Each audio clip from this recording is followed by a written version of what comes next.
ஓம் சக்தி.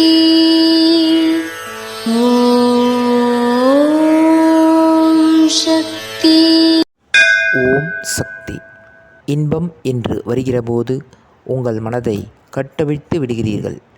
துன்பம் என்ற ஒன்று வந்தால் மட்டும் தாயிடம் ஓடி வருகிறீர்கள். தாயே, என் துன்பத்தை கட்டுப்படுத்த வேண்டும் என்று நினைக்கிறீர்கள். இன்பம் வந்தாலும் துன்பம் வந்தாலும் மனதை சரிசமமாக வைத்துக்கொள்ள பழகிக்கொள்ள வேண்டும். இது அன்னையின் அருள்வாக்கு.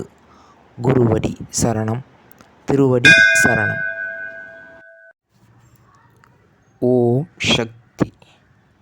சக்திகளே, உங்களுடைய கருத்துக்கள் மற்றும் அனுபவங்களை கீழ்காணும் மின்னஞ்சல் முகவரிக்கு வீடியோ வடிவிலோ ஆடியோ வடிவிலோ எங்களுக்கு அனுப்பவும். மற்றும் மறுவூர் மகிமை யூடியூப் சேனலை சப்ஸ்கிரைப் செய்யவும். ஓம் சக்தி.